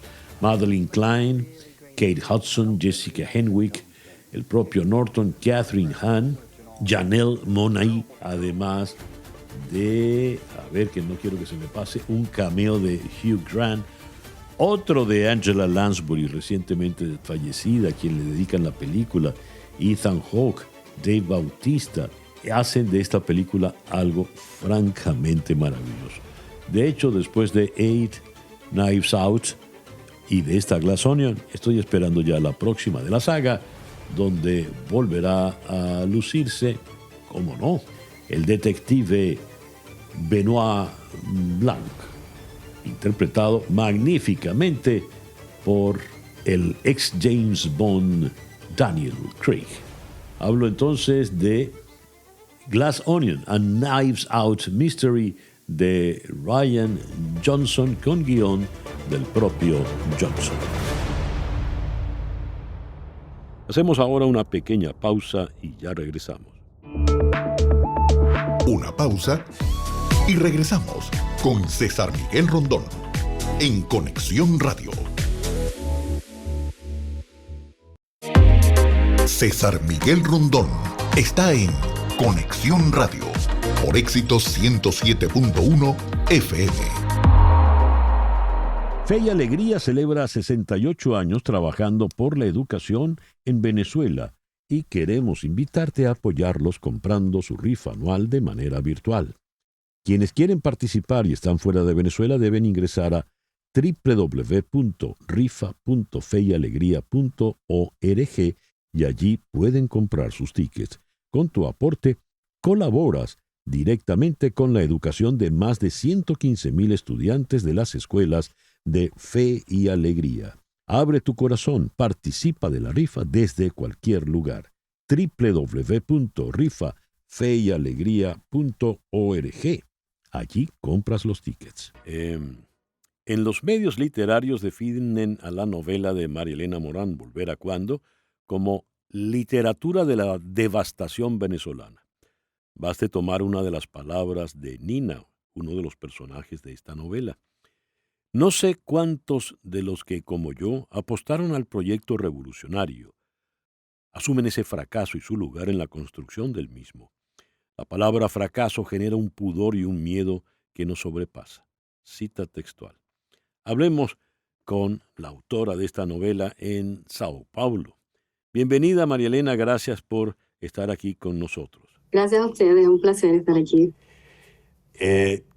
Quiero decirte de entrada que va mi más cálida felicitación. Tu novela me arropó, me resultó deslumbrante. Y uno de los elementos es que está escrita a ritmo de vértigo, porque está escrita en maracucho. Sí. Yo creo que ese vértigo, esa catarsis en el lenguaje viene del maracucho y viene también del propio tema y de mi situación en el momento como autora para lidiar con ese tema, ¿no? Pero justamente el poder escribir, el atreverme a escribir en maracucho, creo que ayudó a vehicular de una forma más adecuada, yo creo, así como que más en sintonía con la historia y con el punto de vista, ¿no?, que yo estaba trabajando. Fíjate que al hacerlo estás corriendo un riesgo. Muchos escritores latinoamericanos construyen al estilo castizo, utilizan el vosotros tenéis, por ejemplo, pero tú no solo no procuraste un castellano neutro, sino que te fuiste a un castellano muy regional que se habla en Venezuela. ¿Eso te ha limitado los lectores? ¿Qué has leído? ¿Qué has oído al respecto? Mira, yo creo que lejos de limitar los lectores ha sido uno de los puntos de atracción del libro. ¿Sí? Fue una de las cuestiones que el propio jurado del premio colocó como un punto alto del libro y por los feedbacks que tengo y las propias reseñas que han que han salido del libro, es algo que aparentemente se agradece, que no sé, lo leen como un acto de valentía, pero también entienden que desde el estilo tiene, en fin, trae una riqueza, una musicalidad, que era algo que yo veía en otros autores, autoras que utilizan voceos de otros lugares, como una naturalidad que vemos poco, por lo menos Ahora, en el caso del Maracucho, ¿no? Me llama mucho la atención porque pensaba oírte muy zuliana y te oigo más bien muy brasileña, ¿no? Jalando un dedo del acento del Brasil. ¿Cuánto tiempo tienes ya en Brasil, María Elena? Hace 10 años que vivo en Brasil, pero la tardanza es que me junté con otro maracucho para que ese maracuchito natural salga muy fácilmente. Fíjate, la novela, para poner al tanto a nuestro espectador, es la historia de 3 mujeres. La que va y las 3 tienen su propia voz en la historia, lo cual la hace polifónica, muy interesante. La que jala la historia es la del medio, la madre, que no soporta la vida en la penuria venezolana, en la imagen esa de la pretina del pantalón es elocuente, y ella sale por la frontera a Brasil y deja atrás una niña de 12 años que no le quiere hablar porque las madres no abandonan a las niñas, y a su madre, que es un personaje muy particular. ¿Qué tanto de autobiográfico hay en Volver a Cuando? Yo creo que hay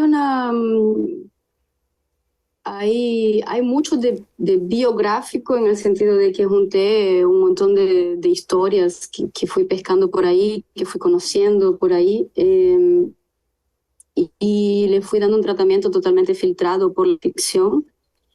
Y de mí yo creo que lo más cercano que hay realmente es esa postura de desencanto, ese ya no más, ese reconocimiento de los límites que fueron pasados y que no debieron haber sido pasados. Y hay cuestiones específicas, como por ejemplo el tratamiento con Graciela. Graciela tiene algunas cosas de mi madre, Raúl tiene mucho de mi padre, pero todo filtrado por un trabajo ficcional, propiamente ficcional. Sí. El tema, por ejemplo, de la venta de la casa es algo que mi familia pasó, que pasamos mientras yo estaba escribiendo, ¿no? Entonces, sí, realmente la realidad iba como permeando todo. Ahora, lo que hace determinante esta novela, porque se ha escrito, se ha hecho literatura con la diáspora, se ha hecho textos serios, ensayos sobre la debacle del país en los últimos 20 años. Pero una de las peculiaridades que tiene tu novela y que la hace apasionante es que la narradora que se va, frustrada y decepcionada, fracasada, creyó en la Revolución Bolivariana. Lo hizo todo por la Revolución Bolivariana, hasta inflar esos monigotes de 20 metros con la imagen de Hugo Chávez. ¿Eres tú? En ese sentido, sí. Ocupamos el mismo lugar y compartimos esa especie de mea culpa, ¿no? Buscando así entre las primeras anotaciones que yo hice con intenciones de la novela, hubo un momento que descubrí una frase bien inicial de la historia, donde yo decía así como que quiero escribir una novela de izquierdas que le duele a las izquierdas. En el sentido de que, en fin, todo ese tema de la falta de crítica, la falta de autocrítica, la exigencia enfermiza de esa unanimidad que venimos arrastrando hasta ahora, son cosas que sí yo coloqué en ese personaje y coloqué también diluido entre los otros, ¿no? Cuestiones que me tocan personalmente y me duelen como autora y como ciudadana también. A la distancia de la novela que tienes en este momento y a la distancia que tienes frente a los hechos del país que inspiraron la novela, ¿cómo te sientes? ¿Cómo ves Venezuela desde allá, desde Sao Paulo? Yo creo que justamente fue esa distancia la que posibilitó que yo escribiera esa novela. porque me ayudó un poco a entender ese filtro empañado, esa miopía con la que yo venía mirando las cosas. Y no es que ahora tenga una vista privilegiada y llena de certezas, muy por el contrario, ¿no? Con el libro lo que intenté fue colocar sobre la mesa preguntas y cuestionamientos y provocaciones que siento que la izquierda difícilmente se hace, ¿no? Y bueno, creo que mi relación con Venezuela en este momento es esa tensión de, por un lado, sentir que hay algunas cuestiones que están mejorando, pero yo siento que lo que está mejorando tal vez es que la gente, me parece que está un poco más, está menos esperando respuestas en fin, de gobernantes y de líderes de un lado y de otro, y está como que dijo, bueno, voy a seguir mi vida como puedo, con lo que puedo, porque no se puede más esperar, así como esa especie de líder salvador ni de un lado ni del otro, porque no parece algo que vaya a ocurrir en los próximos años, y que no es esa la expectativa que deberíamos tener, ¿no? Mi última pregunta, tu novela se llama Volver a Cuándo, con lo cual ahí ya hay un guiño muy interesante, no es volver a dónde, a volver a un lugar, sino volver a un tiempo. ¿Tú volverías a Venezuela? Yo no sabría cuál Venezuela, yo ni siquiera sé a cuál quisiera volver, ¿no? Yo digo, me han preguntado esto y yo respondo así como parece pesimista, pero no, yo digo que no volvería a Venezuela, pero es más un tema de que hace 10 años que estoy en Brasil, ¿no? Tengo mi vida construida aquí, y en Venezuela cada vez me restan menos personas. Muchísima gente de mi familia se ha ido, de mis amigos se han ido. Entonces volver a Venezuela es más volver a un lugar geográfico que a esa mi Venezuela, que es una Venezuela construida, esa Venezuela de la memoria, que es construida de afectos, ¿no? Entonces, con esos afectos desperdigados por el mundo, ¿a cuál Venezuela yo podría volver, no? Bueno, esta sí es la última pregunta. ¿La próxima viene cuándo? La novela. Yo estoy trabajando en una nueva, pero que está muy incipiente. No sé todavía cuándo podrá ser una realidad. Es la primera que estoy escribiendo directamente en portugués. Ah, sí. Y trata sobre, los personajes son en su mayoría inmigrantes venezolanos, pero ahora desde el punto de vista de quienes los están recibiendo. Ah, qué interesante, qué interesante. Bueno, meus parabéns. Ya la leeremos en portugués entonces. María Elena, de verdad, de nuevo, mis más cálidas felicitaciones. Es una gran novela la que has hecho. Gracias. Muchísimas gracias. Muy importante tu opinión. Gracias. Estoy feliz. María Elena Morán, la autora de esa novela que recomiendo ampliamente, Volver a Cuándo, editada por Ciruela. César Miguel Rondón, en Conexión Radio. SOS Mamá Inmigrante.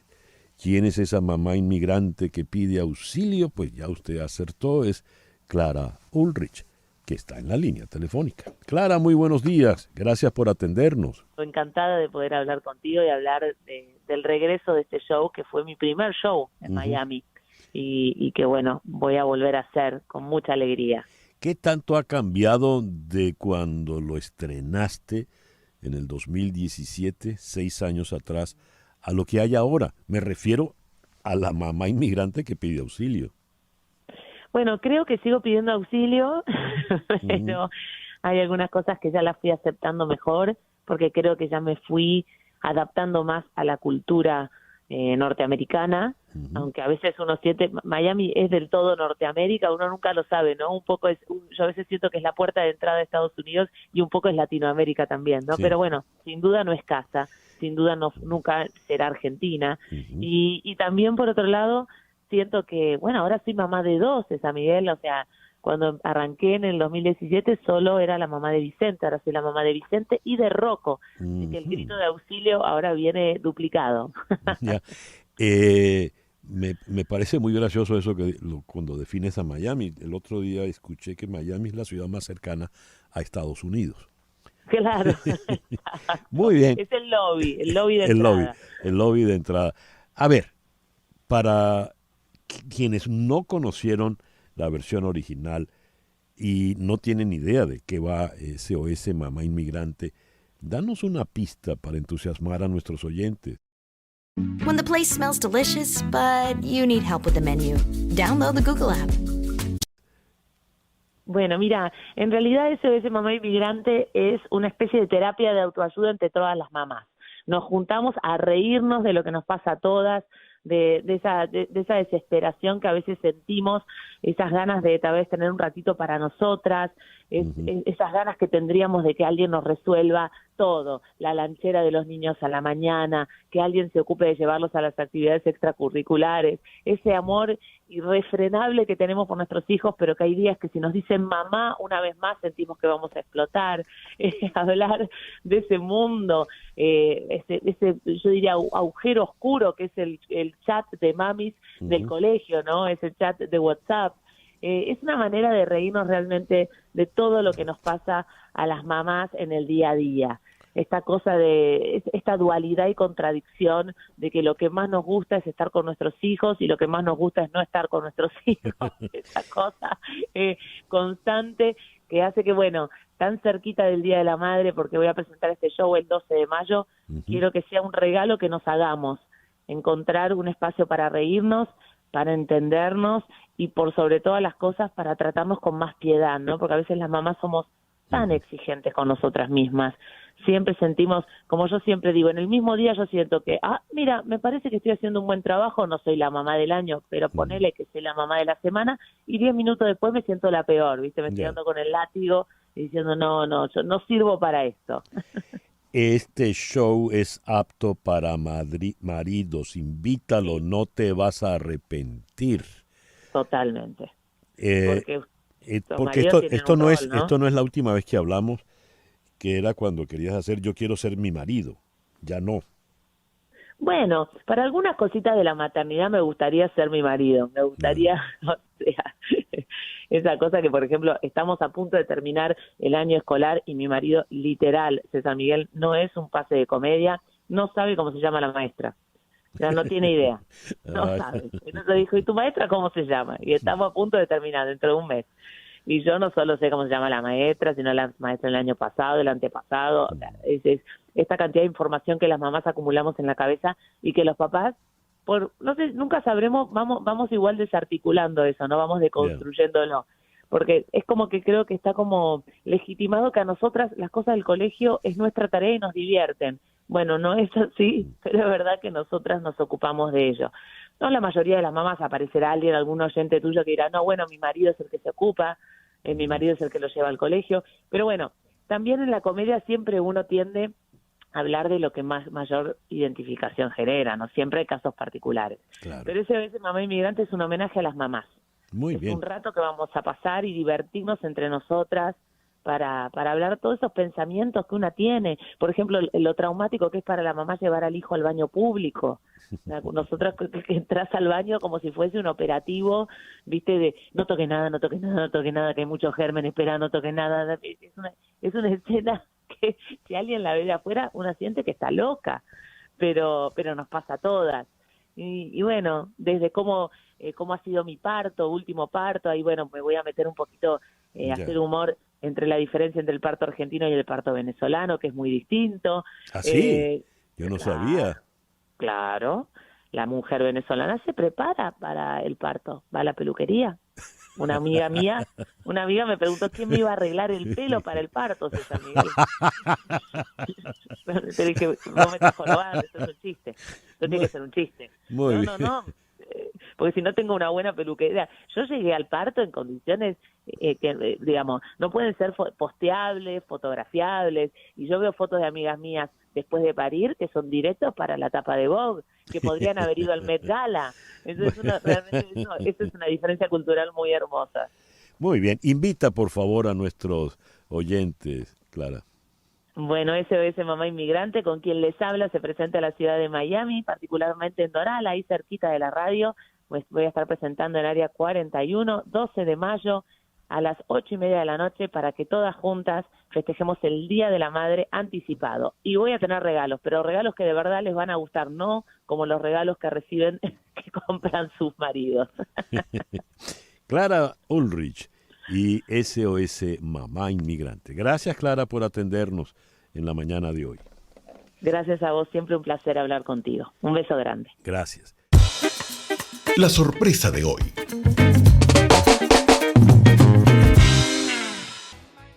En Conexión Radio es una producción de Flor Alicia Anzola para Éxito 107.1 FM, con Laura Rodríguez en la producción general, Mariel Sofía Rodríguez en la producción informativa, Jesús Carreño en la edición y montaje, Daniel Patiño en los controles y ante el micrófono, quien tuvo el gusto de hablarles, César Miguel Rondón.